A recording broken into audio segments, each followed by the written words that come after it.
All right, welcome back to the No Cap Lit Review. I am your host, Pastor Taylor, and I am joined once again, halfway through, we're on episode 4. I am joined once again with the incomparable actor, author, and advocate, K.Swan. K.Swan. And you may pick up her book that we're walking through week after week. I have worth and I have value and I have worth at inspiredbykswan.com. And this week we're here to talk about Do It Scared. Last week we talked about facing our fears enough so that we can pursue the dreams that God had placed inside of us. She gave an awesome story about being bold enough to take her own advice and embrace her fear, embrace her dreams despite her fears. So this week we're going to talk about doing it scared. All right, so we all have fears. Mice, cats, snakes, dogs, grape jelly, whatever it may be. Don't judge. No judgment. Listen, do it scared. Do it scared. Do it scared, right. So we all have fears. Talk about a fear that you may have had to face or overcome. Well, I've had several throughout the years. Right. In the book, I talk about all the fears I've had. Well, just a few of them. Like we talked last week about acting and comedy. All that is scary. Yeah. I own a business. That's scary. Speaking in front of people, crowds. That's scary, or has been for me. I just throughout my life, fear has paralyzed me. It has stopped me from doing all the things that God put in me because of the fear. And so it was probably maybe a couple years ago, I just told myself, listen, you've accepted these things. Like I'll say yes to, if someone asks, can you do a workshop for this group, or can you come speak at this? I'll say yes because I know I can. It's weird how this works. I know I have the capacity to do it, but then I just become fearful. And I'm like, okay, but no, I can't. Like I'm not really good enough to do this. But I have turned down a lot of things because of fear. It just stopped me from just being my whole self, a whole person. And I was just like, you know what, you just got to do it scared. And I remember I was putting that out on social media, and somebody actually inboxed me with the scriptures. Really? Saying that is just not of God. Wow. And so my thought on it is this.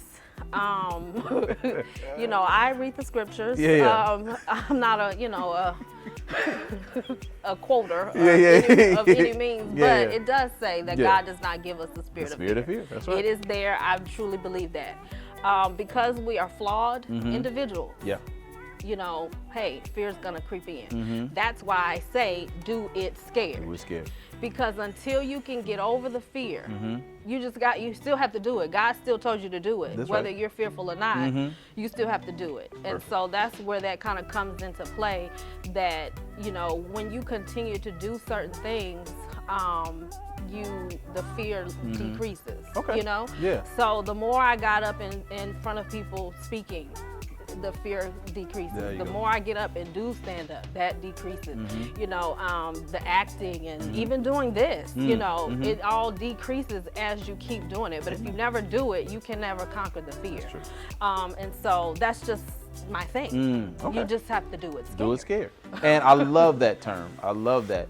And so if for the person who wants to know, well, what does she mean, do it scared? Define that for us. Okay, so yes, because it's still a process. Okay. It's still a thing. There we go. You just don't do it just to be doing it. Right. You still have to prepare, and you still have to be knowledgeable of whatever that thing is. Because what I found for myself is a lack of preparation causes the fear as well. If you don't know what you're going to talk about, then naturally you should be scared. Yes. Because you don't know what you're doing. Yes.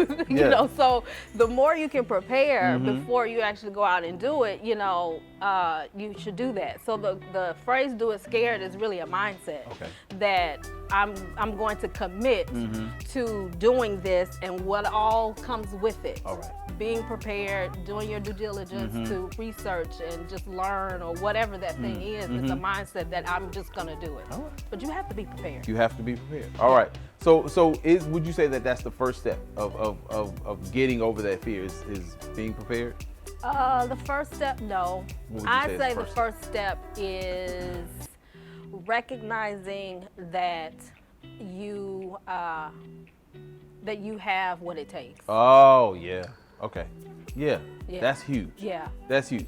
Because a lot of us, we deny ourselves before we even step up there. Correct. We shut us down because we're afraid somebody else is. We go ahead and shut that acting part down, that speaking part down.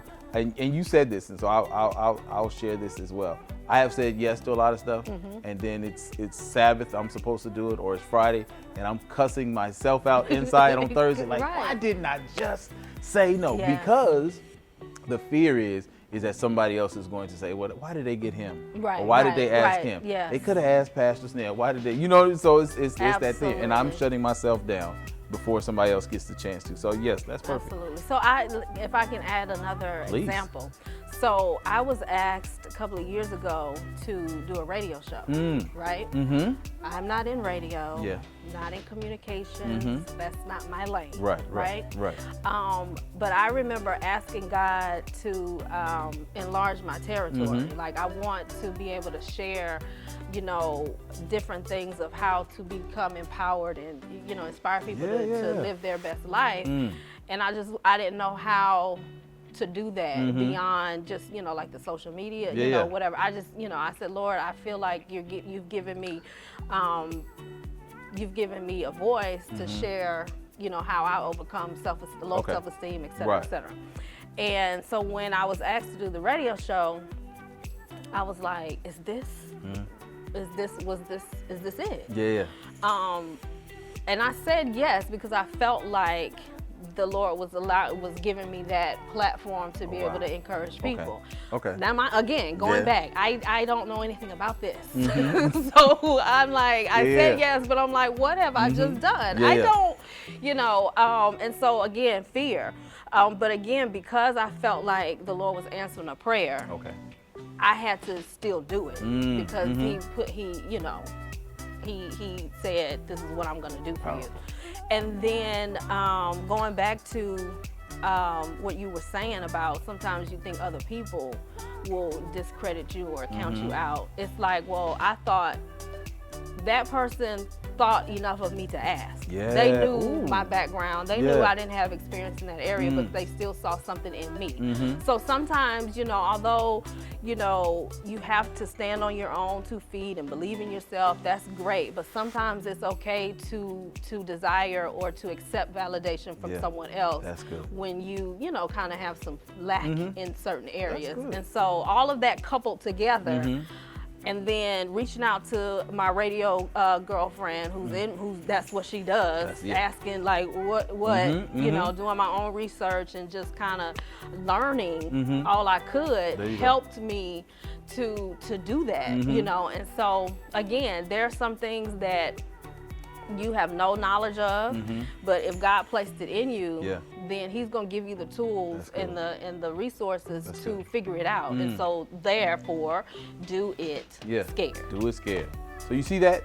I know it sounds hard, I know it sounds difficult, but what she laid out is perfect. You first realize that there is something in you that God already put in there. So that means you're good enough. Yes. 2, be prepared. Do your homework. Don't just get up there and try to wing it. Don't just because that when the lights come on and the eyes are on you, it's way more intimidating. So realize you have a gift, realize you have a talent, realize there's something in you. Be prepared. She also mentioned she called her girlfriend who is in radio. Use your support system. Yes. It's a lot easier when you go into scary territory with people that you know who love you. All right. So those are 3 things that you can take with you that can let you pursue your dreams, that help you to do it scared, and you will be amazed at what God opens up just because you've trusted him enough to do what he's already put in you. All right, this has been another No Cap Lit review. I'm your host, Pastor Taylor, and I am joined once again with Sister K.Swan. Go get the book, pick it up at inspiredbykswan.com, and you will be blessed mightily. We'll see you next week with another talk just for you. Take it easy.